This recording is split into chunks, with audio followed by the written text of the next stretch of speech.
శుభోదయం. క్రీస్తునందు ప్రియమైన విశ్వాసులారా, మన రక్షకుడు విమోచకుడైనటువంటి యేసు క్రీస్తు వారి యొక్క శుభప్రదమైన నిరీక్షణ నామంలో మీ అందరికీ ఉదయకాల శుభాలు తెలియజేస్తున్నాను.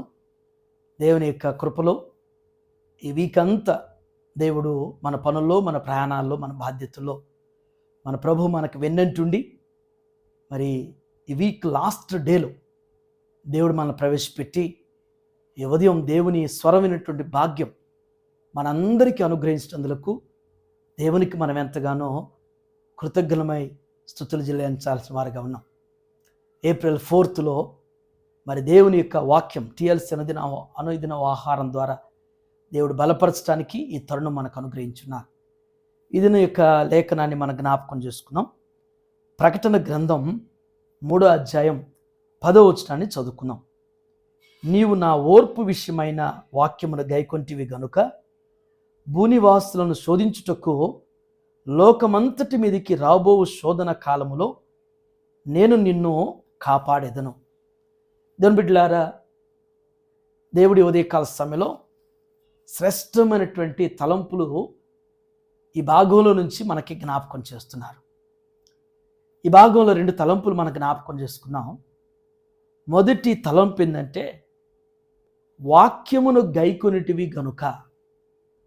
దేవుని బిడ్డలారా, మనం దేవుని బిడ్డలమని చెప్తున్నటువంటి వారం మనం మాటల్లో చెబితే సరిపోదు.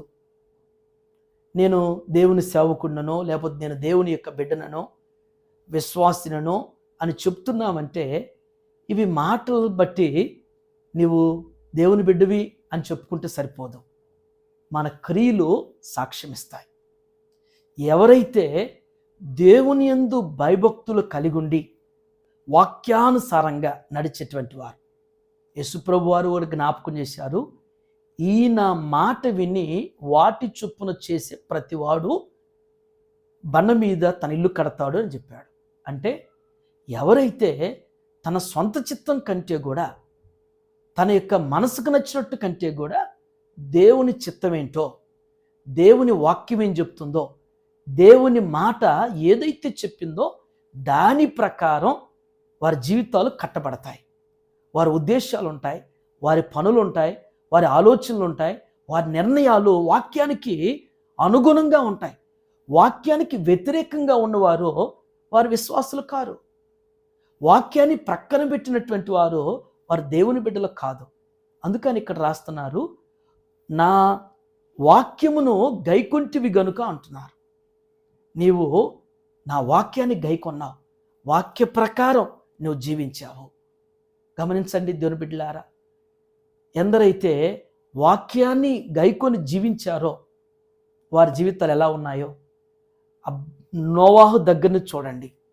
నోవాహు మరి ఆనాడు ధర్మశాస్త్రం లేనటువంటి దినాలు, మరి మోషే కాలంలోనే ధర్మశాస్త్రం వచ్చింది.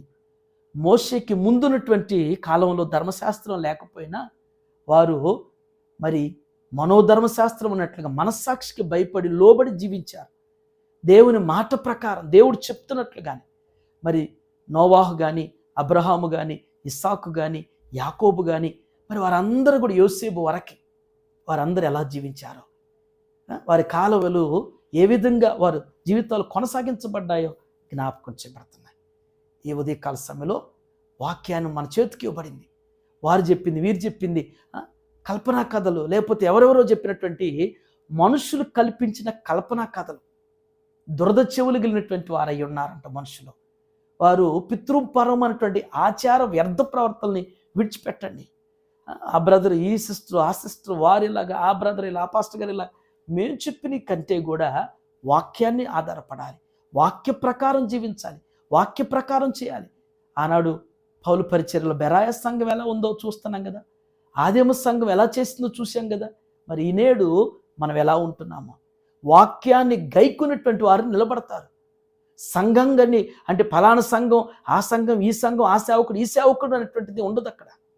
ఎందరైతే వాక్యం అనేటువంటి దేవునికి లోబడి వాక్యాన్ని గైకొని జీవించారో వారు తప్పించబడతారు. రాయబడినటువంటి 2వ మాట ఏంటంటే, భూనివాసులను శోధించుటకు లోకమంతటి మీదకి రాబో శోధన కాలంలో నేను నిన్ను కాపాడేదను. లోకం మీదకి శోధన అనేటువంటివి, సమస్యలు అనేటువంటివి, కష్టాలనే వస్తాయి ఖచ్చితంగా. ఆ పరిస్థితుల్లో ఆయన వాక్యాన్ని గైకొన్నటువంటి వారు కాపాడబడతారు. మనం గమనిస్తున్నాం, కరోనా కాలం వచ్చింది. కరోనా కాలంలో ఈ లోకం ఎలాంటి పరిస్థితులు ఎదుర్కొంది, ఎలాంటి దుస్థితిని అనుభవించింది. ఆ పరిస్థితుల్లో దేవుని బిడ్డలైనటువంటి వారిని దేవుడు ఏ విధంగా కాపాడాడు, ఏ విధంగా భద్రపరిచాడు, ఏ విధంగా ఆయన హస్తాల్లో దాచాడు. ఈనాడు ఈరోజు మనం ఇలా ఉన్నామంటే దేవుని వాక్యాన్ని బట్టి మనం కాపాడబడుతున్నాం. మన ప్రభు మనల్ని అనిత్యం కూడా ఆయన హస్తాల్లో భద్రపరుస్తూ మనల్ని నడిపిస్తున్నాడు. ఏ దినానికి ఆ దినం ఆరోగ్యం ఇస్తున్నాడు, ఆయుష్ ఇస్తున్నాడు, అనుకూలతనిస్తున్నాడు. అనేకమైనటువంటి వనరుల్ని దేవుడు మనకు అనుగ్రహిస్తూ దేవుడు మనల్ని నడిపిస్తూ ఉన్నాడు. ఇంతవరకు కూడా మన జీవితంలో కాపాడబడుతున్నామంటే, నడిపించబడుతున్నామంటే, పోషించబడుతున్నామంటే మన గొప్పతనమో, మన యోగ్యతో, మన అర్హత అని అనుకోవటం అది భ్రమ, అది భంగపాటు. కేవలం దేవుని కృప చేత నువ్వు కాపాడబడుతున్నావు. ఇక ముందు కాలంలో కూడా అక్కడ జ్ఞాపకం చేసినట్లుగా లోకమంతటి మీదికి రాబో శోధన కాలం వచ్చింది. లేఖనాలు నెరవేరుతాయి. యుద్ధాలని చెప్పబడింది, కరువులని చెప్పబడింది, భూకంపాలని చెప్పబడింది. ఇవన్నీ వస్తున్నాయి, రాబోతున్నాయి. వీటన్నిటిలో కూడా దేవుడే నిన్ను కాపాడబోతున్నాడు. దేవుడే నిన్ను భద్రపరచబోతున్నాడు. దేవుడే నిన్ను పోషించబోతున్నాడు.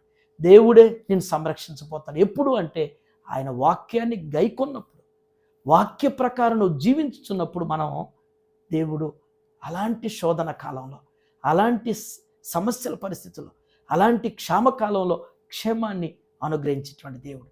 అటు రీతిగా ఈ వీక్ లాస్ట్ డేలో రానటువంటి కాలంలో దేవుని వాక్యాన్ని ప్రత్యేకంగా గుర్తెరుగుతూ గ్రహిస్తూ వాక్యానుసారంగా జీవించడానికి పరిశుద్ధాత్ముడు మనల్ని జ్ఞాపకం చేస్తూ బలపరుస్తూ నడిపించును గాక.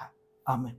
ఈ దిన మన క్వశ్చన్ ఏంటంటే, నూతన నిబంధనలో వాక్య ప్రకారం నడుచుకునేటువంటి సంఘం, ఆ సంఘం ఏదో కామెంట్ బాక్స్లో పోస్ట్ చేయండి. నూతన నిబంధనలో వాక్య ప్రకారం నడుచుకునేటువంటి సంఘం, ఆ సంఘం పేరును కామెంట్ బాక్స్లో పోస్ట్ చేయండి. ఈ దినం జన్మదినం జరుపుకున్న మన సంఘ సభ్యులు నిర్మలా మేడం గారికి జన్మదిన శుభాకాంక్షలు తెలియజేస్తున్నాను.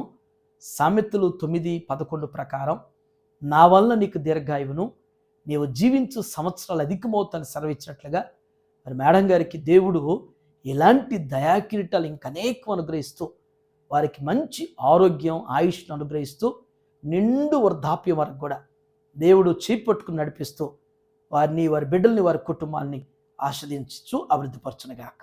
ఆమేన్. ఎందుకు నన్నింతగా నీవు ప్రేమించితివో దేవా, ఎందుకు నన్నింతగా నీవు ప్రేమించితివో దేవా, ఎందుకు ప్రార్థన చేసుకుందాం. ప్రేమ నమ్మకమైన మా ప్రియ పరలోకపు తండ్రి, మీ పరిశుద్ధ పాదాలకు వందనాలు. ఈ వీక్ లాస్ట్ డేలో ప్రభువా, దివ్యమైనటువంటి మీ లేఖనాల ద్వారా మాతో మీరు మాట్లాడేందుకు వందనాలు చెల్లిస్తున్నాం తండ్రి. వాక్యాన్ని గైకొన్నటువంటి వారిని రాబో దినాల్లో ఏ విధంగా ప్రభు కాపాడుతారనేటువంటిది మీరు జ్ఞాపకం చేసిన దాన్ని బట్టి మీకు వందనాలు చెల్లిస్తున్నాం. వాక్యాన్ని గైకొన్నటువంటి వారు గత కాలంలో ప్రభువా ఏ రీతిగా మా పితరుల జీవితాల్లో కాపాడబడ్డారో, నేటి వరకు మేము కాపాడబడుతున్నామో ఈ సత్యాన్ని మేము గుర్తెరుగుతున్నా తండ్రి. వాక్యానికి లోబడక, వాక్యానికి విధేయత చూపించక, వాక్యాన్ని గుర్తించక, వాక్య ప్రకారం జీవించక దూరంగా ఉంటున్న వారు కూడా నా తండ్రి గ్రహించడానికి, గుర్తించడానికి, లోబడటానికి, అంగీకరించడానికి, అనుసరించడానికి ఆత్మీయమైనటువంటి మనోనేత్రాలు తెరవబడలాగున సహాయం చేయండి. ఈ ఉదయం నాయన టీఎల్సీ ఆహారం చూస్తున్న ప్రతి బిడ్డను కూడా జ్ఞాపకం చేసుకోండి ప్రభా. ప్రతి ఒక్కరినైనా వాక్యానుసారంగా జీవించేటువంటి జీవితాలు దయచేయండి.